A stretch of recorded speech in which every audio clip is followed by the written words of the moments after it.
Welcome sa ating munting YouTube channel.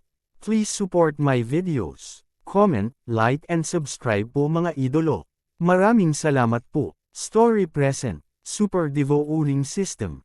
Kabanata 11:21. That won't do. I belong to the Zhao family. I can't just sit by and watch you kill your way into the Zhao family. Ipinikit ni Yezuan ang kanyang mga mata. Kung ganun, may dahilan ako para atakihin ka ulit. Napangiti si Mo Xiaoyi. Bagamat dati niyang kaaway si Yezuan, bilang isang ace assassin, kailangan niyang sumunod sa sarili niyang mga patakaran. Gayunpaman, gusto pa rin niyang patayin si Yezuan. Pagkatapos ng lahat, tinulungan siya ni Yezuan na masira ang sarili niyang record. Ngayon, sa wakas ay nagkaroon na siya ng dahilan para patayin si Yezuan. Sa ganitong paraan, maiiwasan niya ang pagkakaroon ng demonyo sa puso sa hinaharap. Gayunpaman, nang matapos magsalita si Yezuan, napansin niyang may pamilyar na figure sa mga taong nakapaligid sa kanya. Zhu Li. Nagulat si Mo Xiaoyi nang makita ang ama ng muling pagkakatawang tao ng katawan na ito. Master Mo Xiaoyi, please stop. Mayroon kaming ilang koneksyon sa Zhao family. Handa silang kunin ang susi para mabuksan ang Trans-Realm Teleportation Formation. Nagmamadaling sabi ni Zhu Li.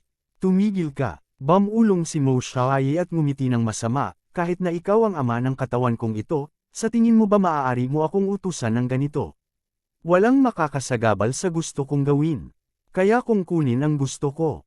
Panipi, sa sandaling sabihin niya ito, alam ni Yezuan na hindi magtatagumpay ang kanyang palihim na plano sa pag-atake. Ngayon lang, gusto niyang hikayatin ni Zhu Li si Mo Xiaoyi para makapaglansad siya ng sneak attack. Pagkatapos ng lahat, laban sa gayong kaaway, makatwirang gumamit ng mga maling paraan. Ngunit ngayon, tila hindi gagana ang planong ito. Si Mo Xiaoyi ay isang reincarnator. Ang kanyang mga magulang lamang sa kanyang nakaraang buhay ang kanyang mga magulang. Wala siyang pakialam sa kanyang mga magulang sa buhay na ito. Kahit na mamatay silang lahat, hindi mahalaga. Gayunpaman, bago makapagsalita si Yezuan, sinabi ni Mo Xiaoyi, "Brat, dapat gumamit ka ng paraan para kontrolin sila, tama ba?" Boom! Ang pangungusap na ito ay nagbigay kay Yezuan ng takot. Nakakatakot ang intuition ng isang assassin. Nakita ng Old Master ng Blood-clad sect, isang bihasang assassin, ang kanyang disguise. Si Mo Xiaoyi ay isang Rebirth Realm cultivator, kaya nakikita niya ito sa isang sulyap. Napakaganda, hindi masama, hindi rin sinasadya ni Yezuan na itago ito, dahil nabigo na ang planong ambush. Ano ang punto ng pagtatago nito? Ngayon, wawasakin ko ang pamilya Zhao. Noong una, gusto ko silang patayin isa-isa at bumalik sa pakiramdam.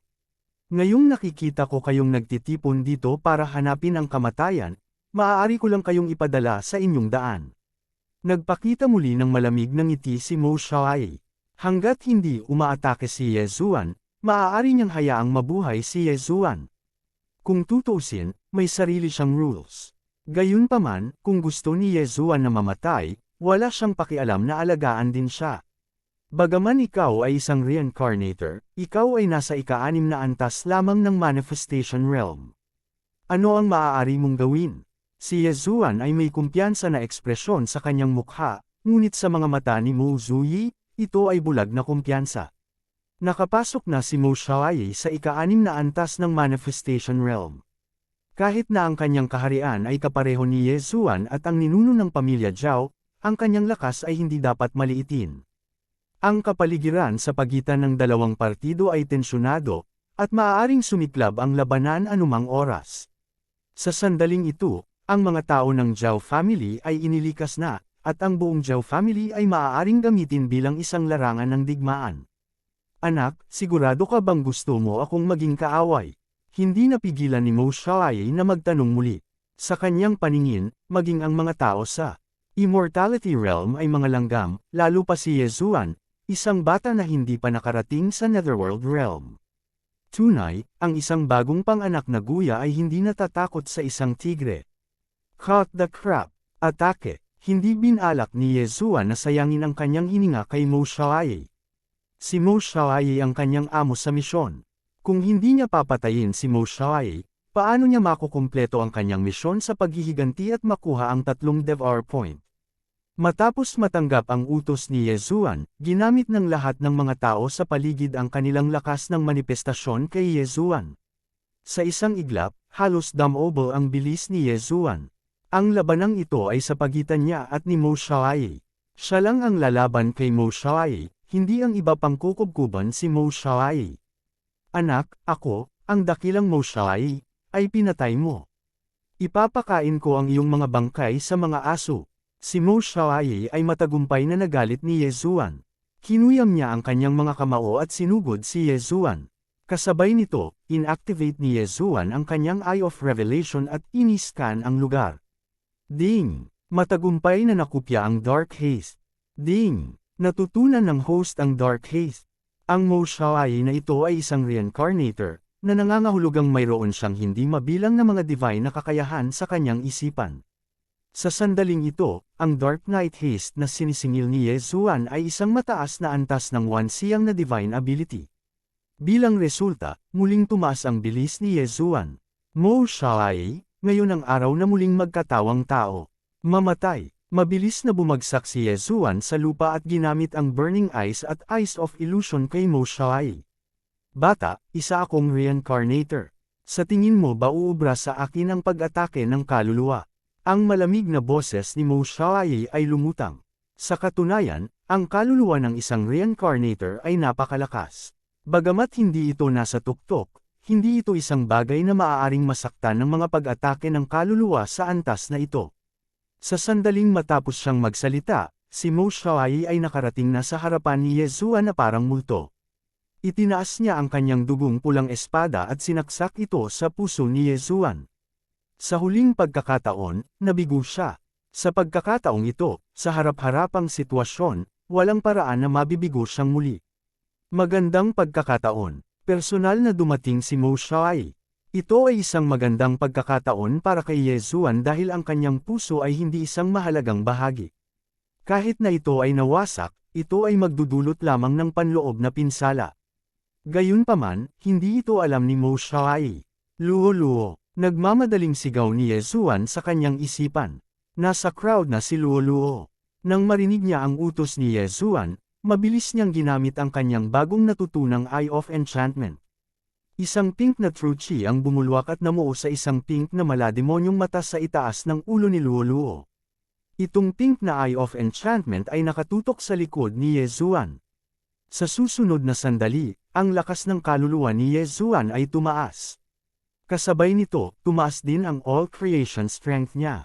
Ano, ang mata ng enchantment?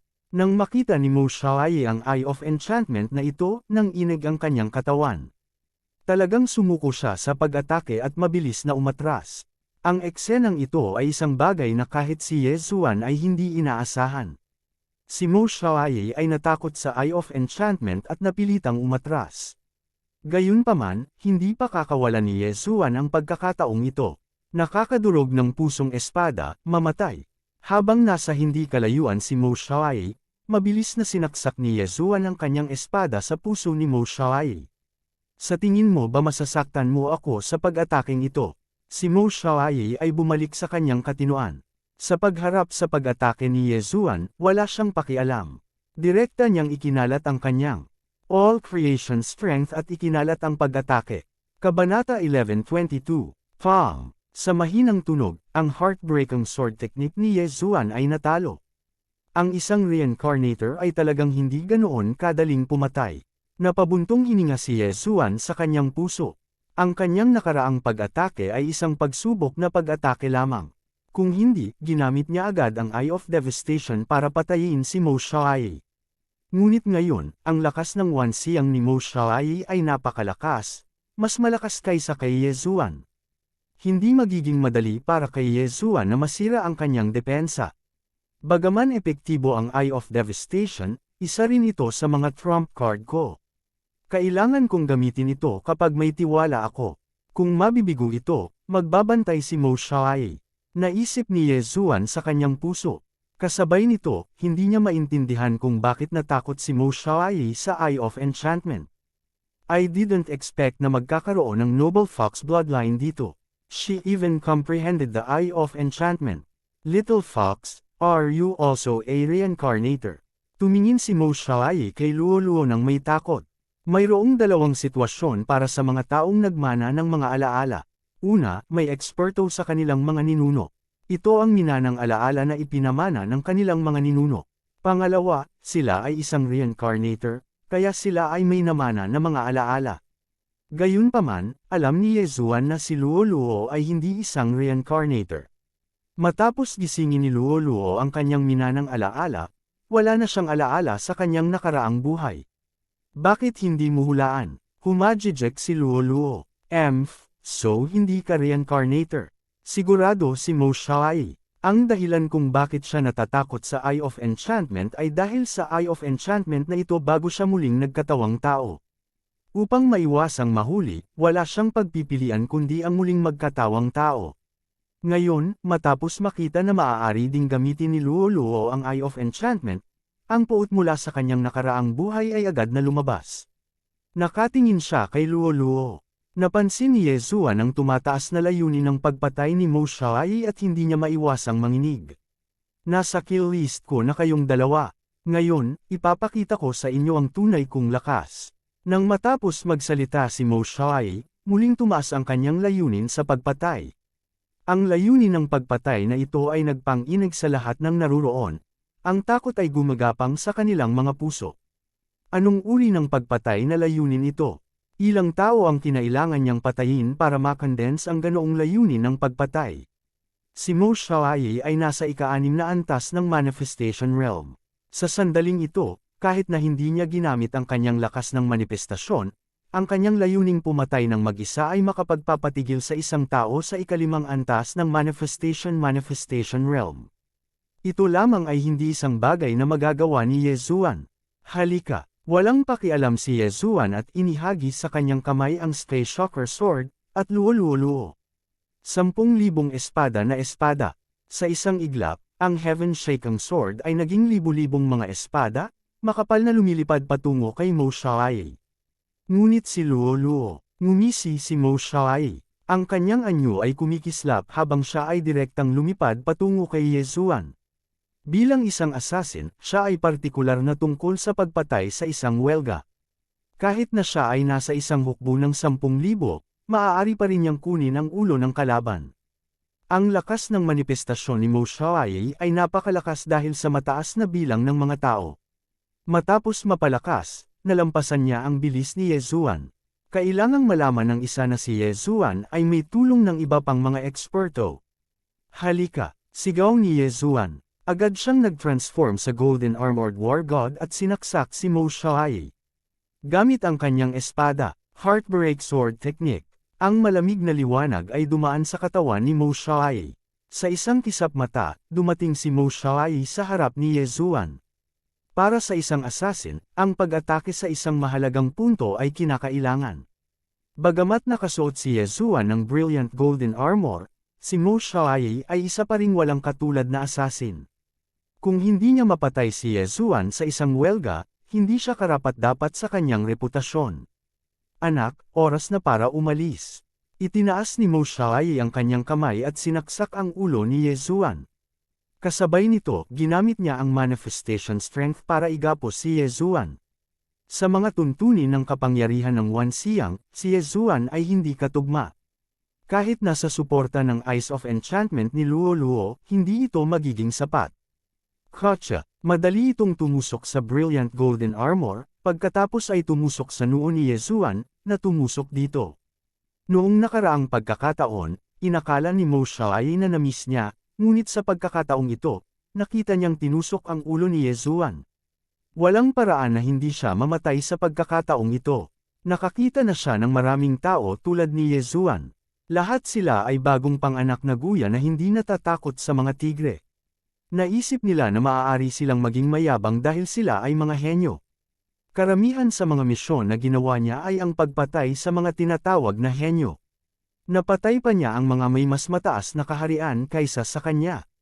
Kung ikukumpara sa mga taong ito, wala si Yezuan. Sa makatuwid, si Mo Xiaoyi ay napakalmado. Parang natapakan lang niya ang isang hamak na langgam. Pagkatapos, itinuon niya ang kanyang atensyon kay Luo Luo. Ang taong nanakit sa kanya at pinilit siyang muling magkatawang tao ay hindi si Luo, ngunit siya ay may matinding hinanakit. Sa makatuwid, gusto niyang patayin si Luo upang ang Fox Clan ay magkaroon ng hindi gaanong superhenyo. Gayunpaman, sa sandaling ito, ang mga mata ni Yezuan ay biglang kumislap ng 2 beses sa ilalim ng brilliant golden armor. Mata ng Nirvana, Eye of the Section. Ano, si Mo Xiaoyi, na malapit sa kamay, ay nanginginig, ngunit nahuli pa rin siya. Sa kabutihang palad, ginamit niya ang kanyang all-creation strength at genuine chi para protektahan ang kanyang sarili sa simula. Bang! Ang mata ng Nirvana ay napakalakas. Pagkatapos ng lahat, ang Heavenly Eye Clan ay nag-evolve ng ilang beses. Ang pag-ataking ito ay direktang sumaksak sa manifestasyong lakas ni Mo Xiaoyi. Pagkatapos, bumaril ang Eye of the Section sa kanang mata ni Mo Xiaoyi. Sizzle, isang mahinang tunog ang narinig. Ang kanang mata ni Mo Xiaoyi ay mabilis na nalalanta. Tinatangay ito ng chi sa kanyang katawan. Sa isang kisap mata, nahiwa ang kanang mata ni Mo Xiaoyi. Walang laman ang buong eye socket. Sobrang nakakakilabot. Kahit si Mo Xiaoyi ay hindi inaasahan ang eksenang ito. Bakit si Yezuan, na natukoy na niyang patay na, ay muling umatake? Bakit? Hindi ito maisip ni Mo Xiaoyi, ngunit hindi na kailangan. Dahil hindi maaaring mamatay si Yezuan kahit na nabutas ang kanyang ulo, sisabog ang kanyang buong katawan. How dare you injure my eye? Lahat kayo, mamatay. Napaungal si Mo Xiaoyi sa langit. Napakahalaga ng mata sa isang assassin. Gayunpaman, siya ay nasa ika-6 na antas lamang ng manifestation realm, kaya madali itong ayusin. Kung siya ay nasa rebirth state, ang pagkawala ng isang mata ay mangangailangan ng lubhang mahalagang makalangit at makalupang kayamanan. Iyon ay dahil mataas ang kanyang cultivation level. Nang matapos magsalita si Mo Xiaoyi, isang surge of energy ang dumagsa sa kanyang katawan, na parang sisabog na ito. Naramdaman ang enerhiyang ito, ang mukha ni Yezuan ay naging lubhang madilim. Sa ganoong kalayuan, malamang na kailangan niyang pasanin ang lahat ng pinsala, maging ang buong Zhou clan ay mawawasak. Myriad swords return to origin, bitag. Sa kabutihang palad, na-control na ni Yezuan ang heaven-shaking swords para tumulong. Nang tipunin ni Mo Xiaoyi ang kanyang lakas, ang libu-libong heaven-shaking sword ay lahat ay lumaki ng 12-dosenang beses at nahulog na parang mga bulalakaw. Boom! Boom! Boom! Kabanata 11:23, Pagbuo ng espiritual na espada. Pinalibutan ng libu-libong higanteng mga espada si Mo Xiaoyi. Kasabay nito, mabilis na nabasag ni Yezuan ang kawalan at nakarating sa labas ng spiritual sword formation. Pagkatapos ay inilagay niya si Luo sa demonic space. Sa sandaling nawala si Luo, sa wakas ay sumabog si Mo Xiaoyi. Isang mapanganib na aura ang kumalat, na sinundan ng isang pagsabog na nakakasira ng lupa. Ito ang pinakamalakas na tunog na narinig ni Yezuan. Boom! Bumagsak ang spiritual sword formation. Ang pagsabog na ito ay tulad ng orihinal, na sinira ang buong Zhao family sa lupa. Hindi lang iyon, ngunit mayroon ding hindi mabilang na buhay sa pamilya Zhao.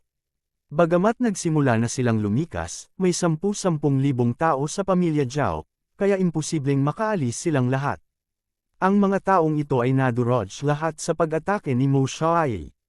Bilang karagdagan, ang lahat ng mga eksperto sa manifestation realm sa ika-5 antas ay pinatay, kabilang ang ama ni Mo Xiaoyi, si Zuli.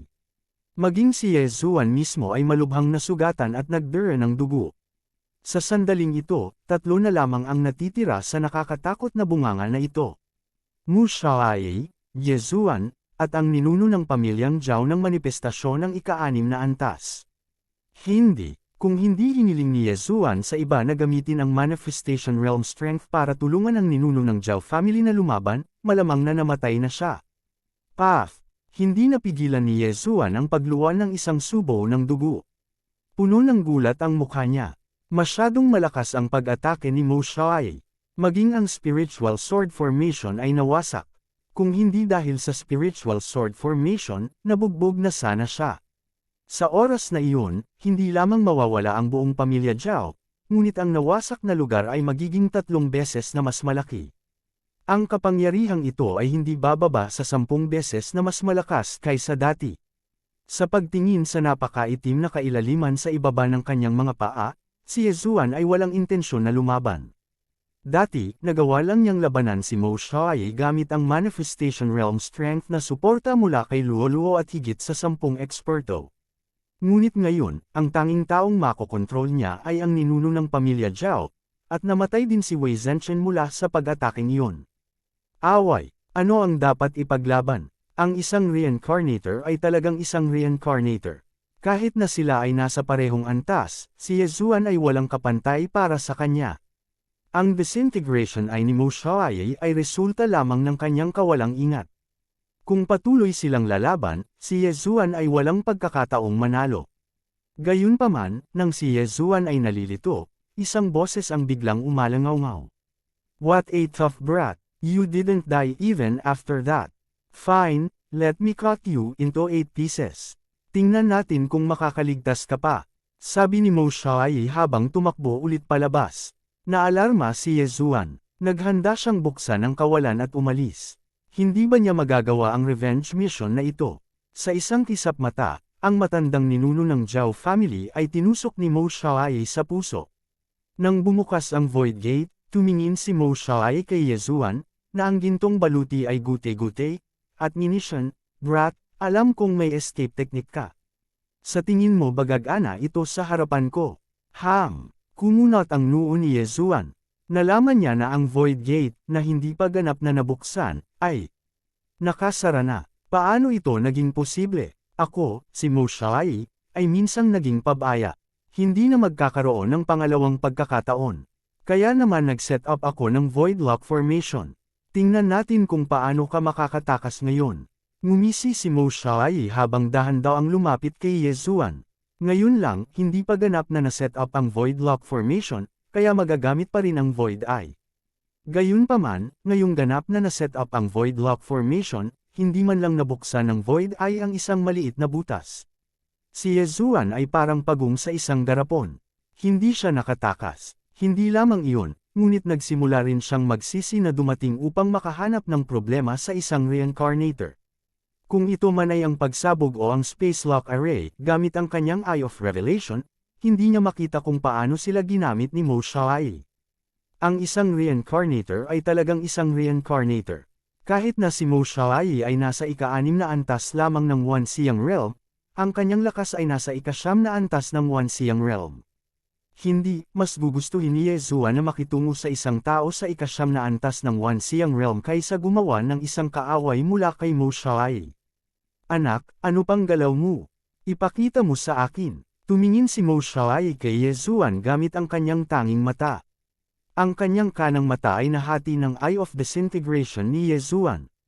Ang buong eye socket ay isang nakakatakot na black hole. Si Yezuan ay nawalan ng pag-asa. Isang maling galaw, at natalo ang buong laro. Tila ang kanyang orihinal na katawan at clone ay mamamatay sa pagkakataong ito. Ang kanyang bilis ay hindi kasing bilis ng kay Mo Xiaoye, at hindi niya magagamit ang Void Eye. Ang tanging trump card niya ay ang Overlord's Limitless Sword. Gayunpaman, kahit na ang innumerable swords ay walang magawa kay Mo Xiaoye. Ano ang silbi ng Overlord's Limitless Sword? Nang makita ang maputing mukha ni Yezuan, nagpatuloy si Mo Xiaoye, sa puntong ito, masisisi mo lang ang iyong sarili sa pag-provoke sa akin. Sige, hayaan mo akong magpadala sa iyo. Nang matapos magsalita si Mo Xiaoye, mabilis na tumalikod si Yezuan at umalis. Hanggat maaari siyang umalis sa hanay ng pagbuo ng Space Lock, magkakaroon siya ng pagkakataong mag-level up. Kahit na kailangan niyang makipaghiwalay, kailangan niyang tumakas. Hindi alam ni Mo Xiaoye na ang kanyang mga mata ay ang kanyang kahinaan. Hanggat nahati siya sa dalawa, maaaring isipin ni Mo Xiaoye na ang isa ay isang puppet at sumuko sa paghabol. Sa ganitong paraan, maaari niyang mabawasan ang kanyang pagkalugi. Sa tingin mo makakatakas ka sa hawak ko. Si Mo Xiaoye ay naging isang sinag ng liwanag at tumangay patungo kay Yezuan. Ang clone ni Yezuan ay may solemn na ekspresyon at umatras sa kaliwa at kanan. Puppet. Ang ganoong pag-iisip ay pumasok sa isip ni Mo Xiaoye. Maingat niyang naramdaman at nalaman niyang halos magkapareho ang aura ng orihinal na katawan at clone ni Yezuan. Not bad, medyo matalino. Kahit na hindi ko alam kung alin ang orihinal na katawan, papatayin ko na lang silang dalawa. Hindi na nag-isip pa si Mo Xiaoye at hinabol ang orihinal na katawan ni Yezuan. Sa isang kisap mata, naabutan niya si Yezuan at sinaksak ang lalamunan ni Yezuan. Lagok. Ang lalamunan ni Yezuan ay nabutas at ang dugo ay bumulwak. Gayunpaman, hindi ito nakamamatay kay Yezuan. Hindi papatay. Ulitin natin, ngumisi si Mo Xiaoye. Ang kanyang kamay ay naging isang sinag ng malamig na liwanag at sa susunod na sandali, ang ulo ni Yezuan ay nalaglag. Tiyak na mamamatay ang isang ordinaryong tao kung putulin ang kanilang ulo, ngunit natutunan ni Mo Xiaoye ang kanyang leksyon. Hindi siya titigil hanggat hindi niya nadudurog ang buong katawan ni Yezuan. Gayunpaman, sa kritikal na yugtong ito, isang boses ang biglang umalangaw-ngaw.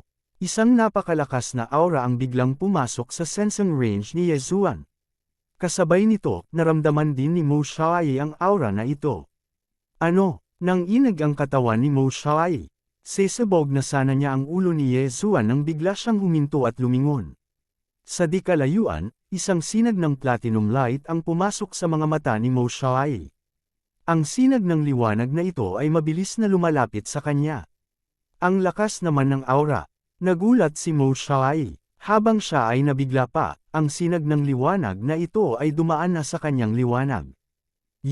Binata, nahihirapan ka na naman. Isang parang bata na boses ang pumasok sa tenga ni Yezuan. Ang boses na ito ay pamilyar kay Yezuan, at napaka-pamilyar nito sa kanya.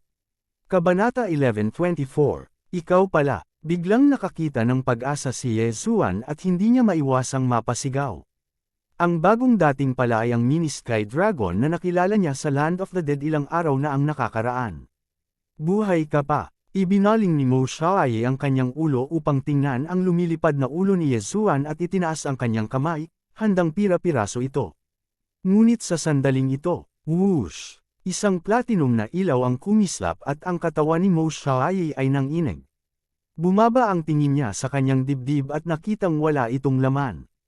Ang gininto ang liwanag ay direktang pumutok sa isang malaking butas sa kanyang dibdib, at kitang-kita ang kanyang tumitibok na puso. Senyor, mangyaring iligtas ang aking buhay. Natarante si Mo Xiaoye. Alam niyang may lakas ang platinum na Sky Dragon na nasa harapan niya para agad siyang patayin. Hindi naging madali para sa kanya ang muling magkatawang tao at magising, kaya hindi siya maaaring mamatay dito. Kung hindi dahil sa espesyal na dahilan, pinatay na kita. Umalis ka na rito, malamig na sabi ng mini Sky Dragon. Nang marinig ito, itinaas ni Yezuan ang kanyang kilay. Muntik na siyang patayin ni Mo Xiaoye, kaya paano siya makakaalis ng ganito? Gayunpaman, 2 beses na siyang naligtas ng mini Sky Dragon, at ang mini Sky Dragon ay tila natakot sa isang bagay, kaya hinayaan itong umalis si Mo Xiaoye. Kaya naman, wala siyang masabi. Oo, aalis na ako. Si Mo Xiaoye ay hindi nang ahas na mag-antala at nagmamadaling tumalikod at umalis. Parang nagliliyab ang kanyang puwitan, nawala siya sa isang kisap mata. Sinimulang ayusin ni Yezuan ang kanyang katawan. Tumingin siya sa direksyon kung saan umalis si Mo Xiaoye, at sumilay sa kanyang mga mata ang isang pagpatay na layunin. Kinailangan niyang patayin si Mo Xiaoye gamit ang sarili niyang mga kamay para sa misyon ng paghihiganti. Ngayong nakatakas na si Mo Xiaoye, ang misyon na ito ay kailangang maantalan ng ilang sandali. Gayunpaman, ngayong umalis na si Mo Xiaoye, hindi sigurado kung mahahanap niya muli si Mo Xiaoye. Paano kung sa susunod na makita niya si Mo Xiaoye, mas malakas pa siya? Pagkatapos ng lahat, si Mo Xiaoye ay isang reincarnator. Sa makatuwid, hindi na ito inisip ni Yezuan. Lumingon siya at kinuyam ang kanyang mga kamao, Senyor Dragon, salamat sa pagligtas sa buhay ko. Nabalitaan ko lang na may Trans-Realm Teleportation Array dito. Hindi ko inaasahan na nandito ka rin. Hindi rin inaasahan ng mini Sky Dragon na makikita pa niya si Yezuan. Sumugod ito at nagpatuloy, hindi ko kayang patayin ang manlalakbay na samsara na iyon. Kung hindi, bababa ang isang makapangyarihang eksperto at mabubugbog ako pabalik sa aking orihinal na anyo. Wala akong kakayahang makipaglaban sa ganoong eksperto. Kapag nangyari iyon, mapapahamak ako. Bagamat hindi ito maintindihan ni Yezuan, maswerte siyang nakaligtas dahil dito, kaya natural na hindi siya makahingi ng sobra. Senior Long, masyado kang seryoso. It's all thanks to Senior's help this time. Kung hindi, siguradong patay na ako. Muli siyang pinasalamatan ni Yezuan. 2 beses na siyang nailigtas ng mini Sky Dragon na ito. Iniisip niya na kung may pagkakataon sa hinaharap, tiyak na gagantihan niya ang 2 pabor na ito. Nadaanan ko lang. Halika, bigyan mo pa ako ng dugo. Natapos ko na lahat. Ang mini Sky Dragon ay nagpalawak ng isang maliit na kuko. Walang problema. Nang walang sinasabi, naglabas si Yezuan ng isang bote ng dugo mula sa devouring space at ibinigay ito sa mini Sky Dragon. Kailangang sabihin na napakabuti niya. Kung hindi dahil sa Dragon Egg na gumagamit ng kanyang dugo para mapisa, na nagpapahintulot sa kanya at sa mini Sky Dragon na magkaroon ng parehong uri ng bloodline, siya ay magiging miserable. Hinawakan ng mini Sky Dragon ang bote ng dugo na may 2 kuko. Matapos uminom ng ilang subo, hindi nito maiwasang mapabuntong hininga, not bad, not bad. Ang bloodline mo ay nag-improve ng husto. Bakit hindi mo ako sundan pabalik sa Life Saint Sect? Life Saint Sect. Itinaas ni Yezuan ang kanyang kilay at sinabing, Senior Dragon, itinatag mo ba ang sekta na ito? Hindi, pero kahit ang sect master ng Life Saint Sect ay kailangang tawagin akong senior kapag nakita niya ako. Walang pakialam na sabi ng mini Sky Dragon. Kung gayon nasaan ang Life Saint Sect na ito? Tanong muli ni Yezuan. Life Saint Sect, pero medyo malayo dito. Dinala talaga ako ng batang Liuli na iyon sa Panglay Divine Land. Papatayin ko siya. Sa pagbanggit kay Fairy Liuli, inilabas ng mini Sky Dragon ang kanyang mga pangil at itinaas ang kanyang mga kuko, nangangati na patayin si Fairy Liuli ng 100 beses. Sa oras na ito, naalala ni Yezuan ang mga salita ng mini Sky Dragon ngayon. Ang huli ay tila gustong pumunta sa Liuguang Sacred Land. Kung gayon, Senior Dragon, gusto mong pumunta sa Liuguang Sacred Land at pagkatapos ay gamitin ang Trans-Realm Transmission Array para pumunta sa Life Saint Sect. Tanong ni Yezuan. Oo, paano na? Gusto mo bang sumama sa akin sa Life Saint Sect?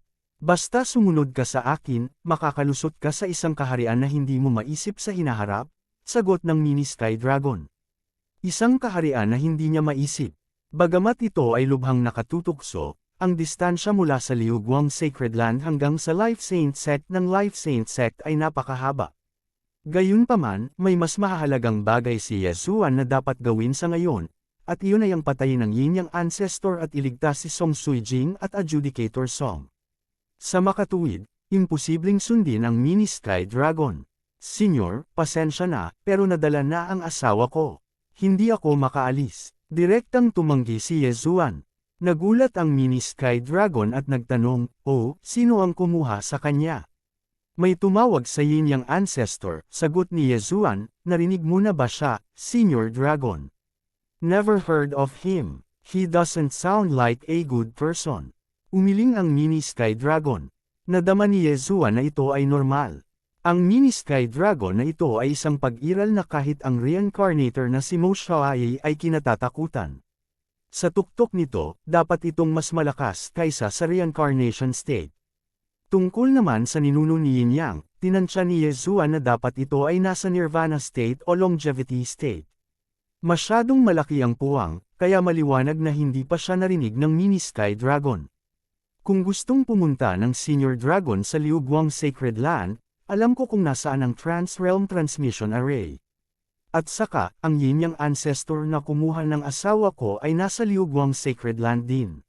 Sa oras na ito, muling ibinuka ni Yezuan ang kanyang bibig. Bagamat nasil ng 8 Great Families ang Trans-Realm Transmission Array, hindi bababa sa 4 na ki ang kailangan para magamit ito.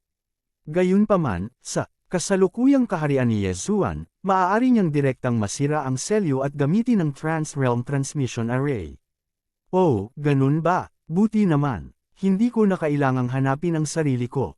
Sabi ng mini Sky Dragon at gustong kunin ito ni Yezuan. Tumigil sandali si Yezuan. Ngayong hindi pa tapos ang misyon sa paghihiganti, hindi niya mahanap si Mo Xiaoyi ng ilang sandali. Bukod dito, hindi niya kayang talunin ang huli. Si Mo Xiaoyi ay hindi natatakot sa kanya, ngunit ang Mini Sky Dragon. Sa makatuwid, ang paghihiganting misyon na ito ay malamang na hindi magtagumpay. Sinabi ni Senior Dragon na hindi natin maaaring patayin si Mo Xiaoyi pansamantala, kaya natatakot ako na maaari na lang tayong sumuko sa misyon na ito. Napabuntong hininga si Yezuan sa kanyang puso at sinabing, Senior Dragon, dadalhin kita sa Trans-Realm Transmission Array. Okay, fair na. Nang walang sinasabi, hinawakan ng Mini Sky Dragon ang balikat ni Yezuan gamit ang maliit nitong Dragon Claw. Sa isang iglap, silang dalawa ay naging isang stream ng liwanag at umalis sa kalangitan. Ngayon, oras na para umalis si Yezuan sa Sacred Land ng Panglay. Sa pag-escort sa kanya ng Mini Sky Dragon, kahit na magkaroon ng 10 beses ang lakas ng loob ni Mo Xiaoyi, hindi siya mangangahas na guluhin si Yezuan. Gayunpaman, nakalimutan ni Yezuan na si Mo Xiaoyi ay orihinal na pupunta sa Liuguang Sacred Land. Kabanata 11:25, si Yezuan ang namamahala sa pamumuno habang ang Mini Sky Dragon ang nanguna. Sa sandaling ito, sa wakas ay naunawaan ni Yezuan kung gaano kalakas ang Mini Sky Dragon. Napakabilis ng Mini Sky Dragon na maging siya ay nakaramdam ng takot. Hindi niya alam kung gaano kalaki ang pagkakaiba niya sa Mini Sky Dragon. Tinansya niya na ang Mini Sky Dragon ay nasa Ethereal Opening Realm man lang. Ang Mini Sky Dragon ay pinalo pabalik sa orihinal nitong anyo ni Fairy Liu Li. Pagkatapos mapisa, natagpuan nito si Yezuan at tinakot ang Deathly Eye. Hindi mapigilan ni Yezuan na hulaan kung anong antas ng Ethereal Beast ang Mini Sky Dragon. Nakakatakot na ipinanganak ito sa Manifestation Realm o Ethereal Opening Realm. Wala pang kalahating oras, sa ilalim ng gabay ni Yezuan, sa wakas ay nakarating na ang dalawa sa Trans-Realm Teleportation Array.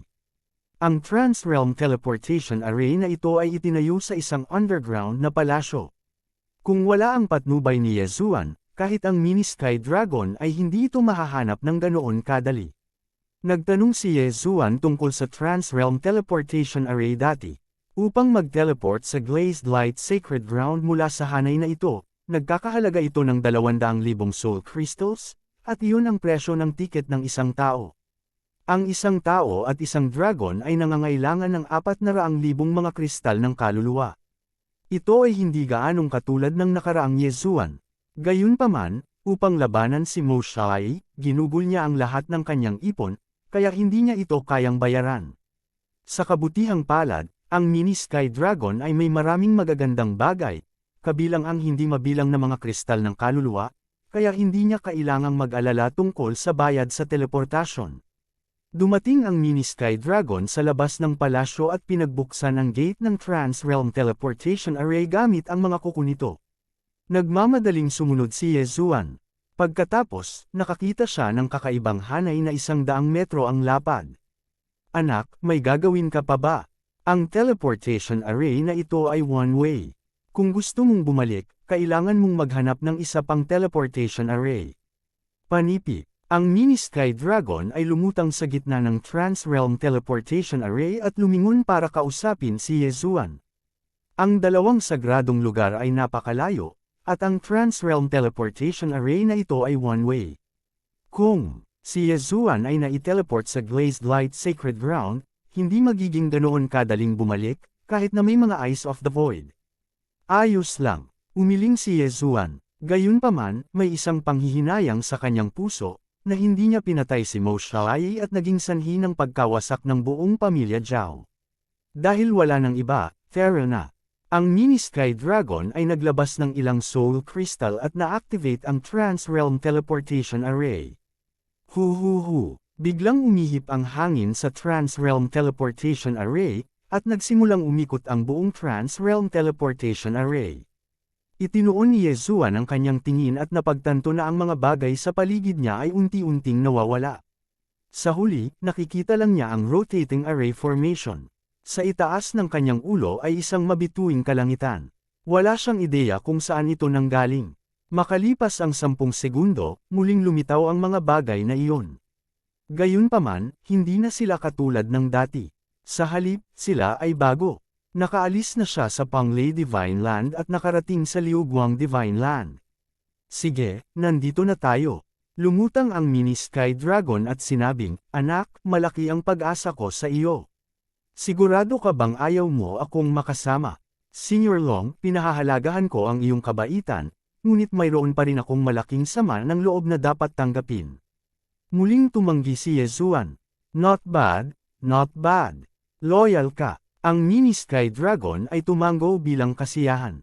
Pagkatapos, iniunat nito ang Dragon Claw, pinunit ang isang piraso ng platinum scale mula sa katawan nito, at ibinigay ito kay Yezuan. "Itong Dragon Scale ay para sa iyo. Mahahanap mo ako pagdating mo sa Life Sacred Land sa hinaharap," sabi ng mini Sky Dragon kay Yezuan. "Salamat, Senyor." Natanggap ni Yezuan ang kulay platinum na sukat ng dragon. Alam niya na ito ay isang keepsake na ibinigay sa kanya ng mini Sky Dragon. "Sige, kailangan ko nang umalis. Kapag bumalik ako sa Life Sacred Sect at mabawi ang aking pinakamataas na lakas, tiyak na mahahanap ko ang batang babaeng iyon na si Liuli at i-settle ang score." Galit na nagmura ang mini Sky Dragon. Pagkatapos, ito ay naging isang stream ng liwanag at umalis sa Teleportation Palace, na wala nang walang bakas. Tiningnan ni Yezuan ang papaalis nitong figure at nahulog sa malalim na pag-iisip. Kailangan niyang planuhin ng mabuti ang mga susunod niyang hakbang. Ngayong nakatakas na si Mo Xiaoye, at hindi niya siya mapatay, nabigo ang kanyang misyon sa paghihiganti. Bukod dito, nag-teleport na siya sa Liuguang Divine Land. Susunod, kinailangan niyang maghanap ng balita tungkol sa templo ng Yin Yang. Tama, si Mo Xiaoye ay miyembro ng Liuguang Divine Land sa kanyang nakaraang buhay. Darating din siya sa Liuguang Divine Land. Sa oras na ito, biglang naalala ni Yezuan ang bagay na ito. Dahil miyembro si Mo Xiaoye ng Liuguang Divine Land, maaaring gamitin din ni Mo Xiaoye ang Cross-Realm Teleportation Array para mag-teleport sa Liuguang Divine Land. Bilasan na natin. Ngayong nakaalis na si Senior Long, kapag nakilala ko si Mo Xiaoye, tiyak na mamamatay ako ng walang kompletong bangkay. Nang inag si Yezuan, kara-rating lang niya at walang alam tungkol sa Liuguang Divine Land. Sa makatuwid, pagkatapos umalis sa Cross-Realm Teleportation Array, random siyang pumili ng direksyon at umalis. Tinansya niya na ang Yin Yang Old Ancestor ay hindi bababa sa isang eksperto sa Nirvana Realm, o kahit isang eksperto sa Immortality Realm. Sa makatuwid, ang kasalukuyang lakas ni Yezuan ay malayo sa sapat. Gayunpaman, naramdaman pa rin niya na dapat muna siyang mang-alap ng ilang impormasyon. Mabilis siyang tumakbo sa isang direksyon. Makalipas ang 10 minuto, nakita niya ang isang maliit na lungsod. Hindi, dapat isa itong mountain villa. Ang mountain villa na ito ay mukhang bahagyang mas malaki kaysa sa Zhao family. Matapos itong makita ni Yezuan, agad siyang sumugod. Kailangan niyang alamin kung saang bahagi ng Liuguang Divine Land siya naruroon at itanong kung narinig niya ang tungkol sa Yin Yang Temple. Gayunpaman, nang makalapit siya, napagtanto niyang may malaking nangyari rito. Huwag mo akong patayin. Patawarin mo ako. Zutu, lahat kayo ay mamamatay sa isang kakilakilabot na kamatayan. Isa-isang bumagsak ang mga iyak at dagandong sa mga tainga ni Yezuan. Anong nangyayari? Huminto ang mga yapak ni Yezuan. Itinuon niya ang kanyang mga mata at napagtanto na isang labanan ang sumiklab sa villa sa bundok. Hindi, dapat ito ay isang patayan. 12 ng mga tao ang sumugod sa Mountain Villa at pumatay ng baliw. Maging ang mga kababaihan at mga bata ay hindi naligtas. Grupo ba ng bandido? Agad namang nag-react si Yezuan. Upang maging ligtas, dahan-dahan siyang lumapit at pinakiramdaman muna ang kaharian ng kalaban. Nagmamadali siyang lumabas ng Mountain Villa. Gamit ang kanyang Eye of Perception at Spiritual Sense, naramdaman niya na maraming 6th-level Manifestation Realm expert sa Mountain Villa. Ang ilan ay umabot pa sa ika-7 antas ng Manifestation Realm, at isa sa kanila ay nasa ika-8 antas ng Manifestation Realm. Hindi niya inaasahan na kahit isang bandidong grupo dito ay mas malakas pa sa Blood Cloak Sect. Mukhang nakarating siya sa mas mataas na antas ng lugar. Sa ngayon, lumalamig na ang aking 10,000 Swords Return to Origin, ngunit nasa akin pa rin ang Tyran Ikal Emperor's Infinite Sword. Si Wei Zhenchen ay nasa ika-7 antas ng Manifestation Realm. Kasama ang mga tao sa Mountain Villa, hindi dapat magkaroon ng problema. Saglit na nag-isip si Yezuan, pagkatapos ay nagmamadaling pumasok gamit ang Skyquake Sword. Bagamat nagnakawan siya noon, paminsan-minsan ay nakikiramay siya. Siyempre, ang pangunahing dahilan ay ang kanyang lakas ay masyadong mahina at kailangan niyang pagbutihin sa lalong madaling panahon. Sinisingil niya at ginamit ang kanyang Eye of Perception para i-lock ang 12-dosenang mga tao na may matinding layuning pumatay. Kabanata 11:26 Heartbreak Sword Technique. Lumapit si Yezuan sa isang pang-anim na antas ng Manifestation Realm Bandit at direktang sinaksak gamit ang kanyang espada. Sa parehong antas, walang makakapigil sa kanyang pag-atake.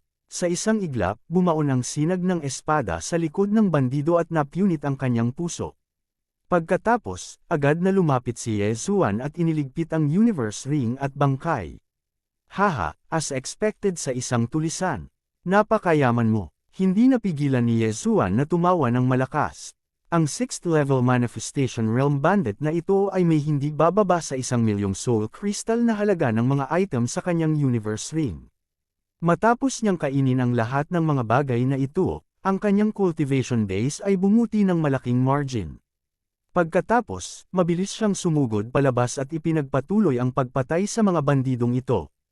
Ang mga bandidong ito ay pawang hubad ang dibdib at nakasuot lamang ng pulang pauldron. Habang pinapatay ang mga bandidong ito, nalaman din ni Yezuan na tinawag silang Bloody Massacre Bandits. Ang pinuno ay tinawag na Bloody Massacre, at siya rin ang ika-8 antas na eksperto sa Manifestation Realm. Ang manor na ito ay tinawag na Humanor, at mayroon lamang 3 ika-7 antas na eksperto sa Manifestation Realm sa manor. Malaki ang pagkakaiba ng lakas sa pagitan ng Humanor at ng Bloody Massacre Bandits. Kung hindi nakikialam si Yezuan, tiyak na mawawasak ang manor. Habang pinapatay ang mga bandido, naramdaman din ni Yezuan na may ilang eksperto na nakikipaglaban sa malayo. Lahat sila ay nasa ika-7 antas ng Manifestation Realm. Gayunpaman, hindi agad sumugod si Yezuan para sumali sa labanan.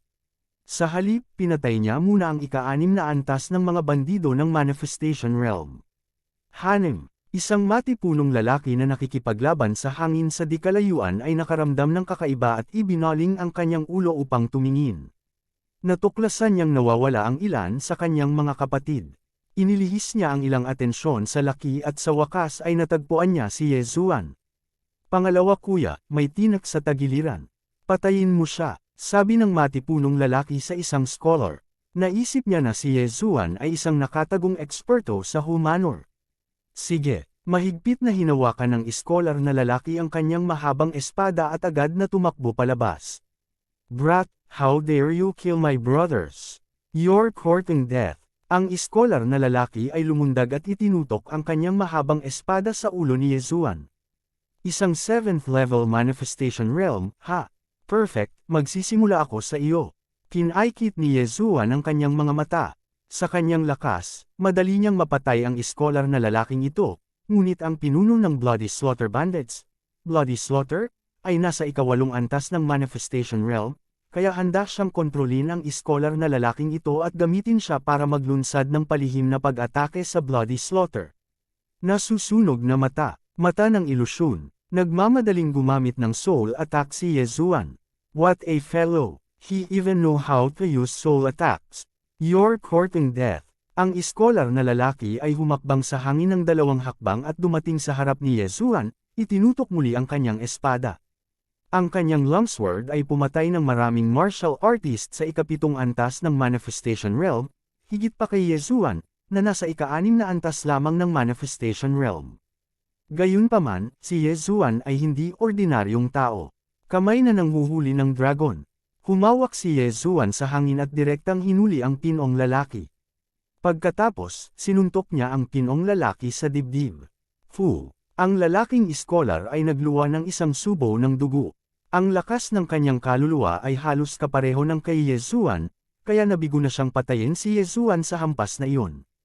Ding! Kontrolin ng matagumpay. Nang tumunog ang system notification, palihim na tumingin si Yezuan at napagtanto na hindi lumingon si Bloody Slaughter.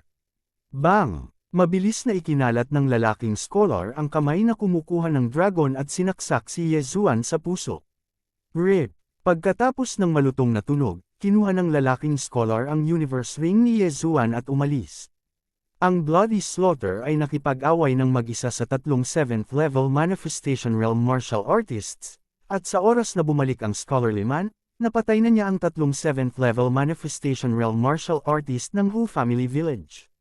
Haha, pangalawang kuya, ang bagal mo ng isang hakbang. Tumawa ng malakas si Bloody Slaughter. Malaki ang tiwala ni Bloody Slaughter sa lakas ng taong scholar. Ito ay isang piraso ng cake para sa kanya upang pumatay ng isang ika-6 na antas ng Manifestation Realm martial artist. Gayunpaman, hindi niya napansin na bahagyang lumayo ang tingin ng lalaking scholar. Kuya, sinusunod pa ba natin ang mga lumang tuntunin? Tanong ng lalaking scholar habang hawak ang longsword niya. Tama, patayin mo silang lahat. Huwag kang mag-iwan ng buhay. Utos ni Zutu. Ang buong Wu Family Village ay may populasyon na ilang 10,000, ngunit ang Bloody Slaughter ay isang taong uhaw sa dugo. Para sa kanya, ang buhay ng tao ay hindi maihahambing sa isang piraso ng masarap na inihaw na karne. Sa sandaling ito, nakapatay na si Yezuan ng higit sa 10 tao. Natitira pang malapit sa 26 na antas ng Manifestation Realm bandits. Gayunpaman, itinuon niya ngayon ang kanyang atensyon sa Bloody Slaughter. Hanggat pinatay niya ang Bloody Slaughter, hindi magiging problema ang natitirang mga bandido. Tahimik siyang lumapit kay Bloody Slaughter. Lahat ng mga bandidong nakatagpo niya sa daan ay kontrolado ng kanyang Eye of Control. Narinig ko na may nadiskubreng spirit spring sa ilalim ng Wu Family Village. Pangalawang kapatid, tandaan na huwag silang patayin lahat. Kailangan mong humingi ng pasukan. Biglang sabi ni Bloody Slaughter sa lalaking scholar. Oo, kuya, tumango ang scholar bilang tugon. Nang tumalikod si Bloody Slaughter at papatayin na sana ang iba pang mga bandido ng Wu Family Village, agad siyang kumilos. Whoosh! Umalangaw-ngaw ang tunog ng isang bagay na nabasag sa hangin habang sinasaksak ng iskolar na lalaki ang kanyang espada sa likod ni Bloody Slaughter. Medyo mabilis ang reaksyon ni Bloody Slaughter. Naiwasan niyang matamaan sa kanyang vital points, kaya hindi agad siya namatay. Gayunpaman, ang hindi niya maintindihan ay kung bakit palihim na aatakihin siya ng kanyang sinumpaang kapatid na sumunod sa kanya sa loob ng mahigit 10 taon. Bang! Bago pa maka-counter-attack si Bloody Slaughter, ang iskolar na lalaki ay nag-channel ng surge ng True Chi at pinasabog ito sa katawan ni Bloody Slaughter. Ang pag-ataking ito ay direktang nagdulot ng pinsala sa Bloody Slaughter. Galit na galit si Bloody Slaughter. Ang kanyang lakas ng Manifestation Realm ay lumakas at direktang pinilit na ilabas ang longsword. Pagkatapos, iwinagayway niya ang malalaking kamay sa mukha ng iskolar na lalaki. You dare to betray me. You're courting death. Ang isa ay nasa ika-8 antas ng Manifestation Realm, habang ang isa ay nasa ika-7 antas ng Manifestation Realm. Ang iskolar na lalaki ay agad na pinalipad ng Bloody Slaughter at iniluwa ang isang subo ng dugo. Hindi na sumunod si Bloody Slaughter sa panibagong pag-atake dahil gusto niyang tanungin ang scholar kung bakit niya ito ginawa. Gayunpaman, sa sandaling ito, ang Bloody Slaughter, na ang katawan ay nasa kaguluhan, ay biglang nakaramdam ng matinding kirot sa puso. Isang mental attack. Agad namang nag-react si Bloody Slaughter. Gayunpaman, alam niyang hindi gagamit ng ganitong paraan ang kanyang pangalawang kapatid, kaya natural na ibang tao ito. Whoosh! Pumapasok sa tenga niya ang tunog ng isang bagay na bumabagsak sa hangin. Nilinggan niya ang kanyang ulo at nakita niya ang isang longsword na tumama sa kanya mula sa kanyang kanan. Kasabay nito, ang isang taong nakasuot ng gintong baluti ay lumipad sa langit mula sa kanyang kaliwa. Walang gaanong husay. Magwala. Ang Bloody Slaughter ay umungal ng malakas at marahas na sumuntok kay Yezuan.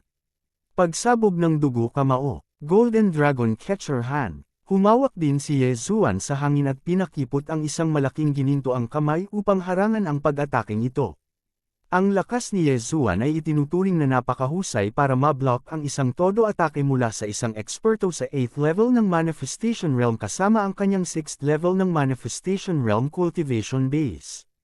Ngayon, ang pinuno ng Bloody Slaughter Group, Bloody Slaughter, ay kinubkob mula sa 3 panig. Kahit na mataas ang kanyang cultivation base, wala itong silbi. Second brother, bakit mo ako pinagtaksilin? Baka gusto mong ipagpalit ang ulo ko sa reward. Panipi, napatingin si Bloody Slaughter sa lalaking iskolar na sumusugod sa kanya at hindi napigil ang sumigaw. Kabanata 11:27. Naisip ni Zhu na gusto siyang patayin ng iskolar na lalaki at dalhin ang kanyang ulo upang ipagpalit sa isang gantimpala. Pagkatapos, ang lalaking iskolar ang magiging pinuno at patuloy na mamumuno sa Bloody Massacre Bandits. Gayunpaman, nagkamali siya. Hindi sinagot ng scholar ang tanong niya. Sa halip, nilagyan niya ng power of 10,000 mammoth ang katawan ni Yezuan. Sa isang iglap, ang bilis ni Yezuan ay tumaas. Whoosh! Whoosh! Whoosh! Inatake ni Yezuan si Zhu habang siya ay tumatakbo. Sa tulong ng bloodline ng Divine Tree of Life, patuloy niyang ginamit ang kanyang supernatural na kapangyarihan, kasama ang Blood Explosion Feast na ginamit ni Zhu. Damn it! Anong ginagawa mo? Si Zhu ay kinubkob ng 3 partido at agad na sumigaw. Ang mga salitang ito ay natural na sinabi sa grupo ng mga tulisan sa ibaba. Gayunpaman, hindi niya alam na nang lumipad si Yezuan sa kalangitan, kinokontrol niya ang lahat ng natitirang 20 bandido, hindi nag-iiwan ng kahit isa. Ang mga bandidong ito ay hindi lamang nanunood mula sa gilid, ngunit nilalagyan din nila ang katawan ni Yezuan ng power of 10,000 mammoth. Sa isang iglap, muling tumaas ang bilis ni Yezuan. Nakakalungkot lang na nasa himpapawid ang labanang ito. Kung sila ay nasa lupa, ang bilis ni Yezuan ay tumataas ng 70%. Kung iyon ang kaso, matagal nang pinutol ang ulo ni Zhu. Gayunpaman, kahit na ang labanan ay nasa himpapawid, si Zhu ay hindi makakaligtas ng matagal. Damn it! Ako, si Zhu, mamamatay na talaga sa lugar na ito. Hindi ko matatanggap ito, yunungay si Zhu sa langit. Pagkatapos gumamit ng supernatural na kapangyarihan para harangan ang mga pag-atake ni Yezuan ng maraming beses, ang kanyang Truchi ay naubos na. Whoosh whoosh! Nang makita ni Yezuan na si Zhu ay nasa dulo ng kanyang lubad, muli niyang binato ng suntok si Zhu. Sumabog na dugo ang kamao. Ang anino ng kamao ay tumusok sa hangin at damapo sa katawan ni Zhu. Kaagad, kumulo ang dugo sa katawan ni Zhu. Pagkatapos, ang kanyang buong katawan ay sumabog sa isang ulap ng ambon ng dugo. Hindi mabilang na mga piraso ng laman ang nakakalat sa hangin na lumilikha ng madugong ulan. Si Zhu, na nasa ika-8 antas ng Manifestation Realm, ay patay na. Agad na sumugod si Yezuan at inilagay ang interspatial ring ni Zhu at tinungo ang kanyang interspatial ring. Hindi sapat para sa isang pambihirang tagumpay. Kaunti na lang. Bahagyang sumimangot si Yezuan at agad na inutusan ang iba pang mga bandido na ibigay ang mga gamit. Ding! Nakalusot ang host at kasalukuyang nasa ika-7 antas ng Manifestation Realm. Ding! Nakalusot si Wei Zhenchen. 2 magkasunod na system notification ang naging dahilan upang hindi mapigilan ni Yezuan na ngumiti. Kasabay nito, may sumagi sa kanyang isipan. Dapat ba tayong bumalik sa teleportation array at tambangan si Mo Xiaoyi? Ang planong ito ay hindi imposible. Gayunpaman, si Mo Xiaoyi ay malubhang nasugatan ng mini Sky Dragon, kaya kinailangan niyang maghanap ng lugar para gumaling. Bukod dito, kahit na miyembro siya ng Glazed Light Sacred Land, hindi na kailangan para sa kanya na bumalik sa Glazed Light Sacred Land ng napakabilis. Marahil ay maghahanap muna siya ng mga materyales sa Ponglei Sacred Land, pagkatapos ay pinuhin ng Jade Blood Golden Pill, at pagkatapos ay babalik pagkatapos makapasok sa Ethereal Opening Realm. Sa makatuwid, ang planong tambangan kay Mo Xiaoyi ay agad na naalis sa isip ni Yezuan. Matapos patayin si Zhu, direktang sinaksak ni Yezuan ang 20 beses at pinatay ang lahat ng natitirang bandido. Tanging isang pinong tao sa ika-7 antas ng Manifestation Realm at isa pang bandido ang natira. Sa sandaling ito, ang Hu Family Village ay puno ng mga bangkay. Umabot na sa libo-libo ang bilang ng mga namatay. Ang mga miyembro ng Bloody Slaughter Bandit Gang na ito ay pumatay ng hindi nakakapintig. Nang isang talukap, matapos patayin ang kanilang daan sa Hu Family Village, walang habas silang umatake. Bukod dito, gumamit sila ng malawak na hanay ng mga kakayahan. Mahigit sa kalahati ng buong Hu Family Village ang nawasak.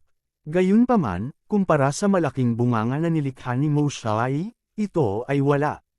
Ang spirit spring sa Zhao Family Village ay winasak ni Moshe. Ngayon lang, sinabi ni Zutu na may isa pang spirit spring sa ilalim ng Hu Family Village. Ito ay malamang na mas mataas kaysa sa Zhao Family Village. Gumalaw ang puso ni Yezuan nang agad niyang iniwas ang kanyang tingin.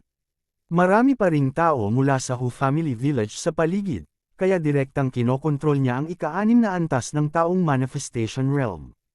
Ang sakuna ng iyong Hu Family Village ay nalutas ko na, kaya hindi ko sasamantalahin ang sitwasyon.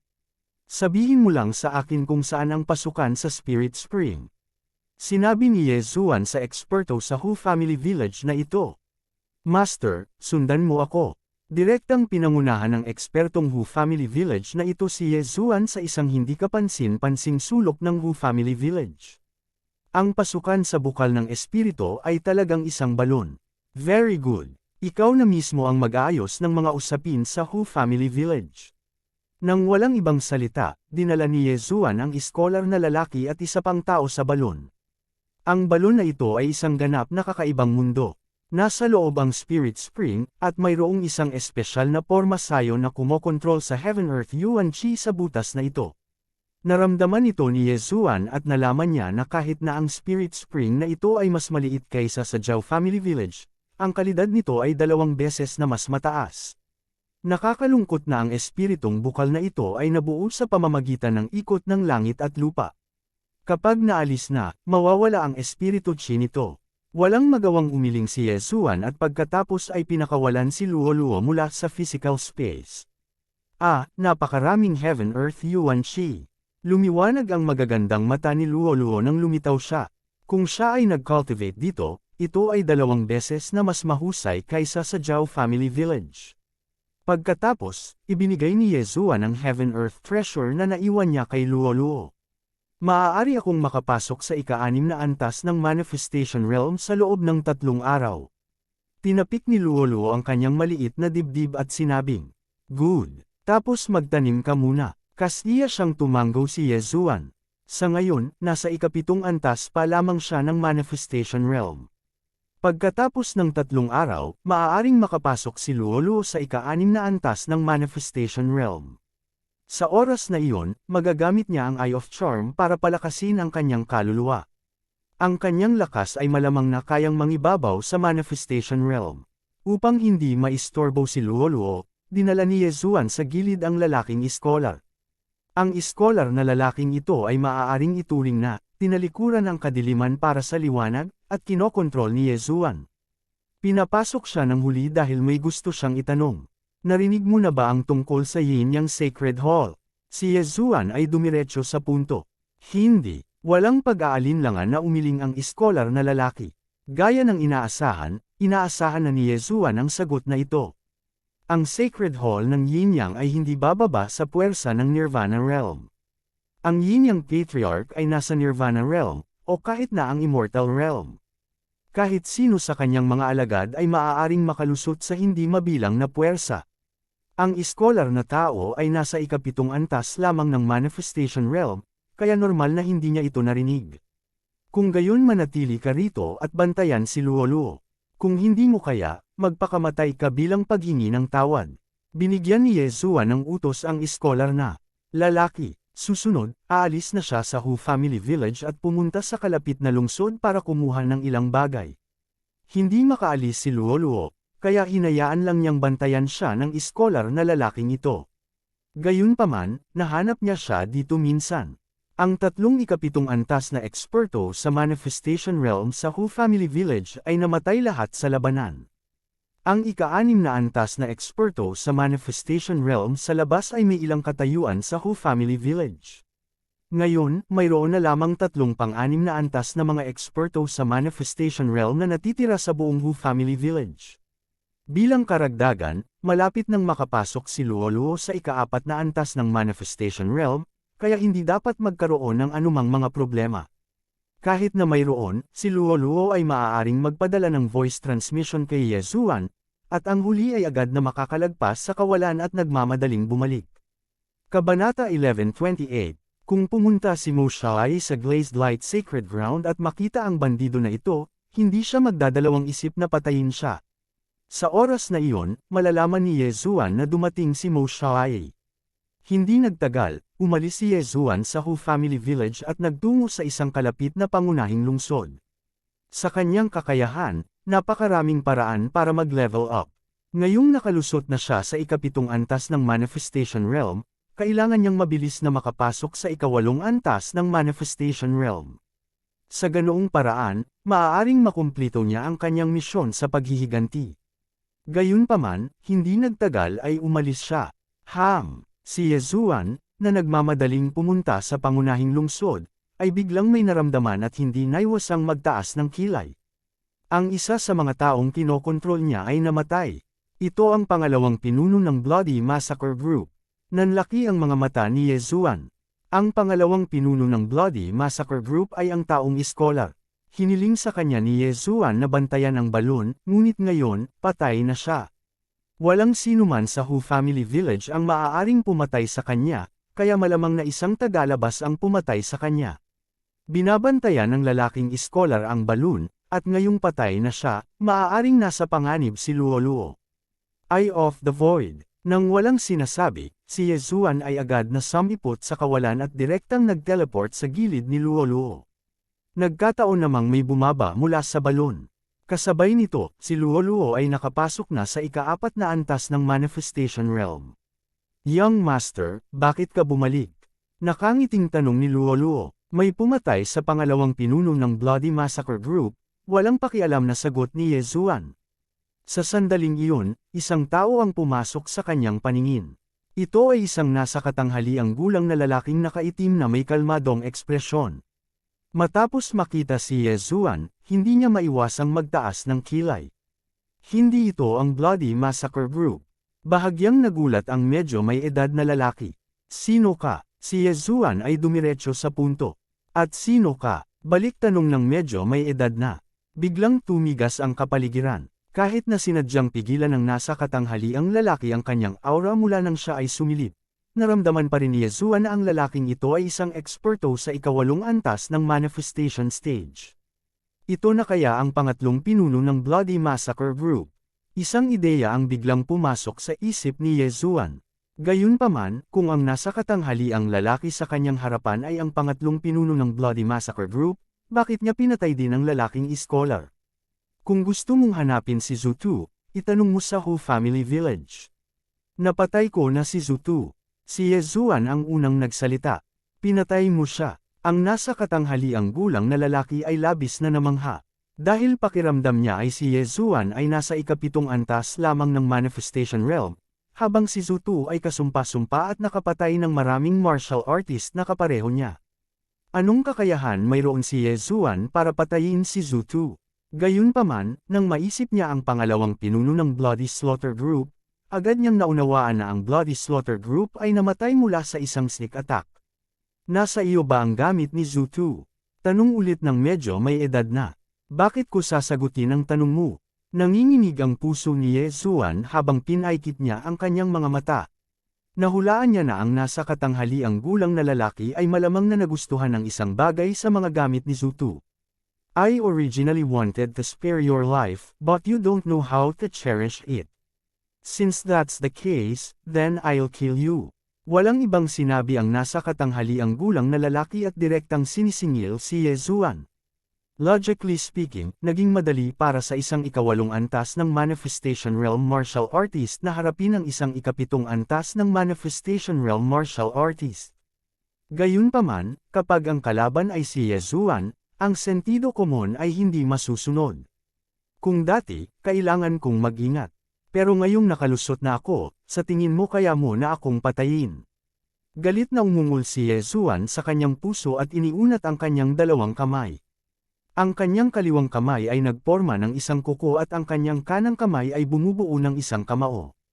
Kamay na nanghuhuli ng dragon.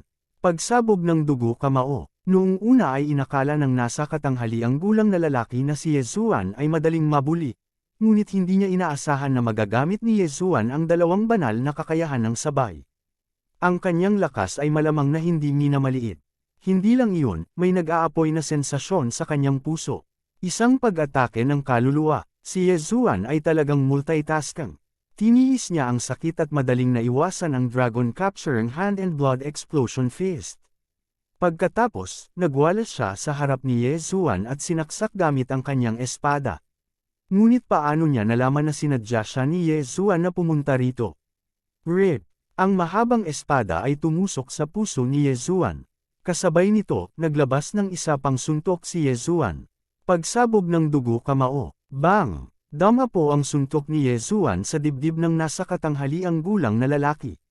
Sa sumunod na sandali, kumulo ang dugo ng nasa katanghaliang gulang na lalaki. Maraming parte ng katawan niya ang bumukas, at bumulwak ang dugo. Talagang nabigla siya sa lakas ni Yezuan. Kung medyo mas malakas ang blood explosion fist na ito, baka napatay siya nito.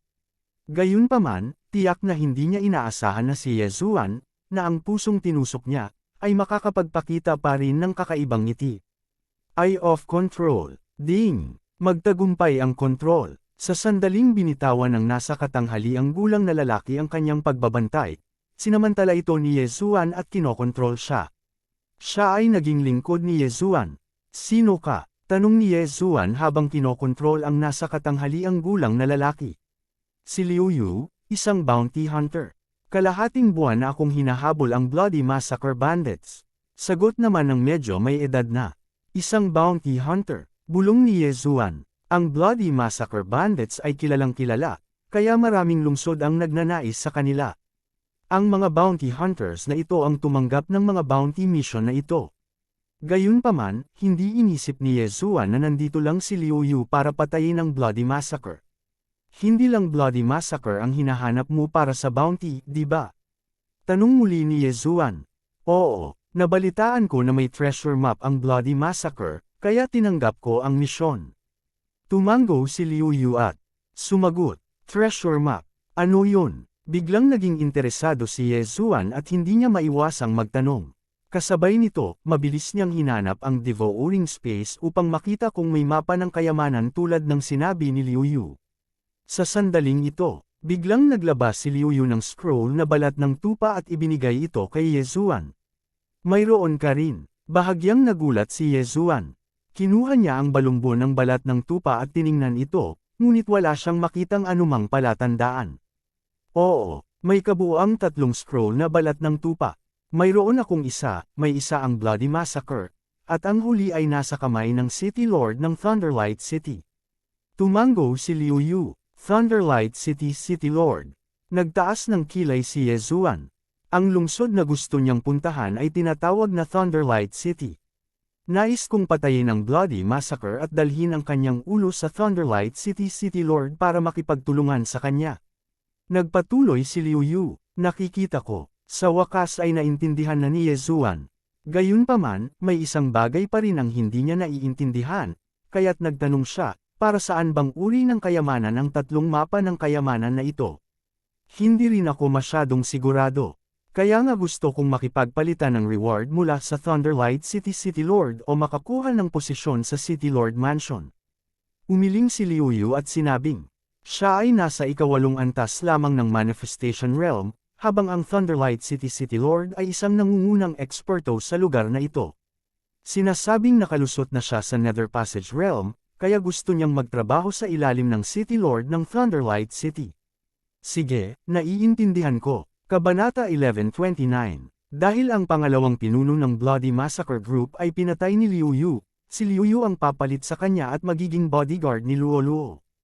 Ang isa ay nasa ika-7 antas ng Manifestation Realm, habang ang isa ay nasa ika-8 antas ng Manifestation Realm. Nakahinga ng maluwag si Yezuan. Sa pagkakataong ito, maaari siyang pumunta sa Thunder Lustre City upang subukan ang kanyang kapalaran. Medyo may kalayuan ang Thunder Lustre City mula sa Hu Village. Kahit na nagmamadali si Yezuan ng buong bilis, aabutin pa rin siya ng higit sa 2 araw. Nagkataon, na ibalik ang cooldown ng 10,000 Ancestral Swords. Sa ganitong paraan, magkakaroon siya ng kumpiyansa na makipag-usap sa City Lord ng Thunder Lustre City. Gayunpaman, pagkatapos ng 1 araw, hindi niya maiwasang tumigil sa kanyang mga landas. Patay na ang bandidong ipinadala ko sa Cross-Realm Transportation Array. Nanlaki ang mga mata ni Yezuan.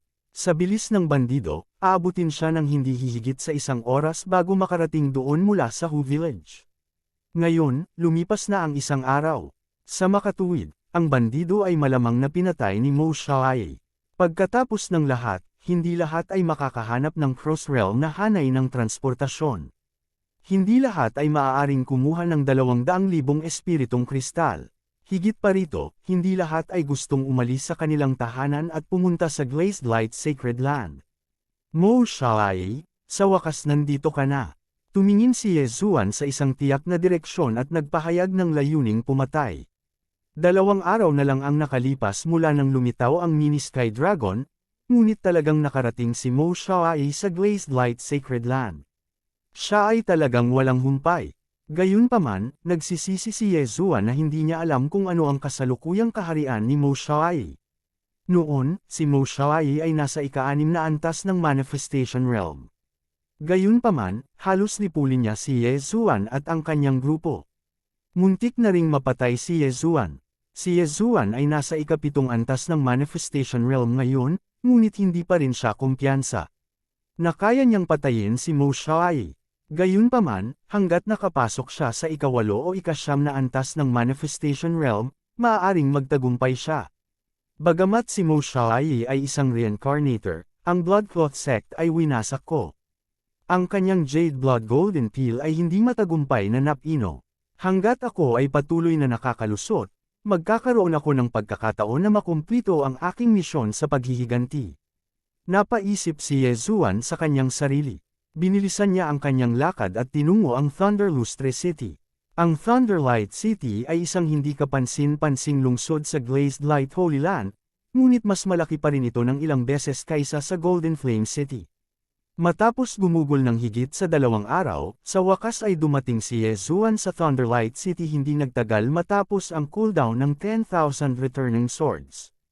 Agad siyang naglakad patungo sa City Lord Mansion. Nasa kanyang interspatial ring ang pinuno ng Blood Slaughter Group at ang pinuno ng pangalawang pinuno ng Blood Slaughter Group, na maaaring ipagpalit sa 10 milyong Soul Crystals. Tungkol naman sa 2 mapa ng kayamanan, naisip niya na maaari niyang ipagpalit ang mga ito sa isang disenteng gantimpala. Ang dahilan kung bakit alam ni Liu Yu na ang Thunderlight City Lord ang nagtataglay ng ikatlong treasure map ay dahil ang Thunderlight City Lord mismo ang nagpahayag nito. Kung sino man ang may iba pang 2 piraso, maaari silang lumapit sa kanya para sa pakikipagtulungan o ibigay sa kanya ang mapa ng kayamanan. Nabanggit na ni Liu Yu na hindi masama ang reputasyon ng City Lord ng Thunder Lustre City. Sa makatuwid, hindi nag-alala si Yezuan sa anumang bagay habang dumiretso siya sa City Lord's Mansion. Ang lakas nitong Thunder Lustre City ay napakalakas. Ang kalsada ay napuno ng mga eksperto sa Manifestation Realm, at medyo marami ang mga eksperto sa Manifestation Realm sa ika-6 at ika-7 antas. Hindi nagpapigil si Yezuan habang nagbalat kayo siya at pumunta upang kontrolin ang lahat ng mga eksperto sa ibaba ng ika-7 antas ng Manifestation Realm. Ang Blood Slaughter Bandit Group ay may kilalang reputasyon sa pagpatay at pagnanakaw. Bagamat nagnakawan din si Yezuan, hindi siya pumatay. Siya ay itinuturing na isang tulisan na may moralidad. Sa kasamaang palad, ang kanyang Eye of Control ay nakakakontrol lamang ng 25 tao. Bukod dito, ito ay mas casual dahil hindi niya pinatay ang mga taong ito. Hindi nagtagal, natagpuan niya ang City Lord's Mansion. Sino ka? Nang dumating si Yezuan sa harap ng City Lord's Mansion, pinigilan siya ng isang gwardya. Nandito ako para tapusin ang bounty mission. Blood Slaughter at ang pangalawang kapatid niyang si Zhang Hang. Hindi nagsalita si Yezuan habang inilabas niya ang ulo ng Blood Slaughter. Pagpatay ng dugo, nang ang pangalang ito ay pumasok sa mga tainga ng mga taong ito ay nagpang-inig sa kanilang mga puso. Ang pinuno ng pangkat ng City Lord's Mansion ay nasa ika-8 antas ng Manifestation Realm. Naramdaman niya na si Yezuan ay nasa ika-7 antas lamang ng Manifestation Realm, kaya paano niya napatay ang Blood Slaughter? Gayunpaman, upang makapasok sa ika-8 antas ng Manifestation Realm sa murang edad, maaaring siya ay isang henyo na pinangalagaan ng ilang malaking puwersa. Bilasan mo, pasok ka. Nagmamadaling pinapasok ng pinuno si Yezuan. Ang blood slaughter ay kasumpa-sumpa, ngunit hindi siya ang pinakamataas sa bounty board. Panglima lang siya, may 4 pang nakakatakot na kontrabida sa unahan niya. Ang 4 na kontrabida na ito ay pawang ika-9 na antas ng mga eksperto sa manifestation realm. Hanggang ngayon ay wala pa ring nakakapagputol ng ulo. Kasabay nito, ang mga nakatapos lamang ng 4 na misyon na ito ang makakatanggap ng audience kasama ang City Lord. Sa makatuwid, ang taong tumanggap kay Yezuan sa pagkakataong ito ay ang Chief Steward lamang ng City Lord's Mansion. Lord Chief Steward, may nakakumpleto sa bounty mission na pumatay sa blood slaughter. Dinala ng pinuno ng mga gwardya si Yezuan papasok sa City Lord's Mansion at nakarating sa isang malaking patio. Nang lumapit si Yezuan sa City Lord's Mansion, naramdaman na ng kanyang perception ay nakakaunti ang mga eksperto sa loob. Mayroong higit sa 10 sa ika-8 antas ng One Siyang Realm at 3 sa ika-9 na antas ng One Siyang Realm. Ang isa sa mga aura ay mas malakas pa kaysa sa pinagsama-samang 3 9th level na mga eksperto sa Manifestation Realm. Nether Passage Realm. Ito ay dapat ang City Lord ng Thunderlight City. Sa oras na ito, Hriek, bumukas ang pinto ng patio at lumabas ang isang matandang nakasuot ng kulay abo. Nagtatakang tumingin siya kay Yezuan at sinabing, na kumpleto mo ang bounty mission ng blood slaughter. Oo. Tumango si Yezuan at agad na inihagis ang 2 ulo. Ang Chief Steward ng City Lord's Mansion ay isa ring 9th level Manifestation Realm expert. Maingat niyang pinalaki ang 2 ulo at natuklasan na sila nga ay kay Blood Slaughter at sa kanyang pangalawang kapatid. Napakabuti, ang 2 taong ito ay napatay na sa wakas. Ang Chief Steward ng City Lord's Mansion ay tumango bilang kasiyahan at nagsabi, ang kabuoang gantimpala para sa mga misyon na iyon ay 13 milyong soul crystals.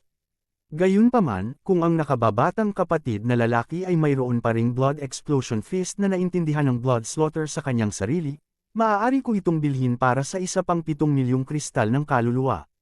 Panipi, blood explosion fist. Nang marinig ito, tumaas ang kilay ni Yezuan. Nakupya na niya itong blood explosion fist gamit ang Eye of Revelation, kaya nakakuha siya ng 7 milyong soul crystals. Kabisado ko na itong blood explosion fist. I can copy it down without missing a single word. Hindi nagsalita si Yezuan at direktang naglabas ng panulat at papel. Nagsimulang kopyahin ang blood explosion fist sa papel. Wala pang 1 minuto, kinopya ito ni Yezuan at ibinigay sa Chief Steward ng City Lord's Mansion. Bilang isang 9th level Manifestation Realm expert, ang Chief Steward ng City Lord's Mansion ay natural na may kakayahan na makilala ang authenticity nitong blood explosion fist. Sige, 20 million soul crystals. This is little brother's bounty. Ang Chief Steward ng City Lord's Mansion ay hindi nag-aksaya ng oras at direktang kumuha ng 20 milyong soul crystal mula sa kanyang universe ring at ibinigay ito kay Yezuan. Ang 20 milyong soul crystal ay napakalaking halaga kahit para sa isang ika-8 antas ng Manifestation Realm martial artist. Gayunpaman, ang mga pagkalugi na dulot ng Bloody Butcher Bandits ay 10 beses na mas malaki kaysa sa halagang ito. Kabanata 1130, 20 milyong kaluluwang kristal. Bagamat hindi ito sapat para sa akin na makalusot, maaari nitong lubos na mapataas ang lakas ng aking kaluluwa. Kinuha ni Yezuan ang mga bagay at itinapon ito sa lumalamon na espasyo. Siya ay handa na ipagpalit ang lahat ng mga kristal ng kaluluwa para sa mga ores at lamunin ang mga ito. Sa ganitong paraan, magagawa ni Wei Zhenchen na makapasok sa ika-9 na antas ng Manifestation Realm. Baka kaya niyang labanan si Mo Xiaoyi ng mag-isa. Ano ang iyong pangalan, kapatid na lalaki? Tanong ng punong tagapangasiwa ng City Lord Manor. Halos 1 taon nang hinahanap si Zhu Tu, ngunit walang nakatapos sa misyon na ito. Ngayong natapos na ito ni Yezuan, isang 7th level Manifestation Realm martial artist, tiyak na may kakayahan si Ye Zuan. Ito ay si Yezuan. Gayunpaman, ako ay mula sa isang hamak na pamilya, kaya hindi ko ito ihahayag, sagot ni Yezuan. Isang hamak na pamilya. Kinaikit ng punong tagapangasiwa ng City Lord Manor ang kanyang mga mata. Nangangahulugan ito na si Yezuan ay walang suporta ng isang malaking paksayon at umasa sa kanyang sariling karanasan upang maabot ang antas na ito. Ang ganitong uri ng tao ay hindi masama. Siyempre, ang dahilan kung bakit pinili niyang paniwalaan si Yezuan ay dahil sa determinadong ekspresyon ng huli at sa hangarin na pumatay na paminsan-minsan ay tumutulo mula sa kanyang katawan. Ito ay malinaw na isang bagay na maaari lamang mapanatag sa pamamagitan ng maraming laban. Kung gayon, kapatid, interesado ka bang sumali sa City Lord Manor ng aking Thunderlight City? Sa iyong lakas, tiyak na makakamit mo ang isang rank 1 consecrator na posisyon. Nagtanong ang punong tagapangasiwa ng City Lord Manor. Sinusubukan niyang lubad si Yezuan. Kung tutuusin, maging ang anak ng City Lord ng Thunderlight City ay nasa ikapitong antas lamang ng Manifestation Realm noong siya ay edad ni Yezuan. Sige, agad namang sumang-ayon si Yezuan. Pagkatapos sumali sa City Lord Manor at mag-ambag ng 2 treasure map, hindi lang siya mabibigyan ng reward, baka makasali pa siya sa expedition team. Aalis na siya pagkatapos ng usapin. Ito ang kanyang plano. Matapos marinig ang tugon ni Yezuan, ang punong tagapangasiwa ng City Lord Manor ay tumanggo bilang kasiyahan. Tila ang City Lord Manor ay makakagawa ng isa pang eksperto sa hinaharap. Sa katalinuhan ni Yezuan, maaari siyang makapasok sa ika-9 na antas ng Manifestation Realm. Baka maabutin pa niya ang City Lord ng Thunderlight City at maabot ang Nether Passage Realm. Sa oras na ito, Lord Steward, nabalitaan ko na ang City Lord ay naghahanap ng 2 treasure map. Nagkataon na nakakuha ako ng 2. Mangyaring tingnan. Panipi, biglang naglabas si Yezuan ng 2 mapa ng kayamanan. Ang isa ay kay Liu Yu, at ang isa ay nakuha matapos patayin si Zhu Tu. Mga mapa ng kayamanan. Nagtaas ng kilay ang Chief Steward ng City Lord Residence. Kamakailan lamang ay marami siyang nakolekta, ngunit hindi sila tumugma sa mayroon ng City Lord ng Thunderlight City. Kinuha niya ang 2 treasure map at tiningnan ang mga ito, bahagyang nakasimangot. Mayroong kabuuang 3 piraso sa mapa ng kayamanan na ito. Kung hindi pagsamasamahin ang 3 piraso, wala siyang makikita. Kaya naman, kinailangan pa niyang hanapin ang huling piraso at pagdugtong-dugtungin para tingnan. Gayunpaman, masasabi niya na ang 2 mapa ng kayamanan na nakuha ni Yezuan ay pareho. Habang nagsasalita ang manager ng City Lord's Mansion, ibinalik niya ang 2 treasure map kay Yezuan at pinangunahan ang daan. Tumanggo si Yezuan at sumunod sa kanya. Ang City Lord ng Thunderlight City ay nakalusot na sa Nether Passage Realm at napakalakas. Hindi nagtagal, dinala ng punong tagapangasiwa ng City Lord Manor si Yezuan sa tirahan ng City Lord ng Thunderlight City. Panginoon ng lungsod, may mahalagang bagay akong iuulat. Sigaw ng punong tagapangasiwa ng City Lord Manor mula sa labas. Hindi nagtagal, ang pinto ay binuksan ng isang all-creation force. Pagkatapos, lumabas ang isang matipunong lalaking nasa katanghaliang gulang, hawak ang isang sanggol na babae sa kanyang mga bisig. Ang taong ito ay ang City Lord ng Thunderlight City, si Lei Guang. Siya ang nagtayo ng Thunderlight City at siya rin ang pinakamalakas na tao sa Thunderlight City. Tito Exe, anong problema? Tanong ni Lei Guang habang nakikipaglaro sa kanyang munting apo. Panginoon ng lungsod, ang nakababatang kapatid na ito ay si Yezuan. Siya ay isang bagong sumali sa unang baitang consecrator. Nakumpleto niya ang bounty mission ng pagpatay kay Zhu Tu.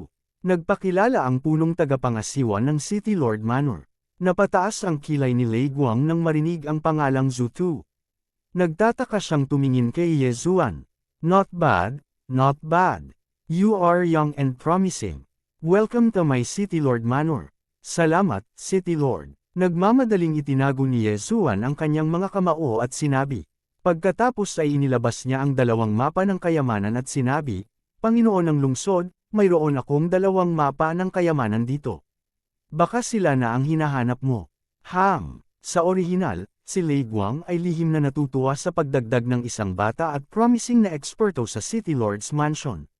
Ngayong narinig niya ito, hindi niya maiwasang gamitin ang kapangyarihan ni Wan Xiang para buhatin ang maliit na batang babae sa kanyang kamay.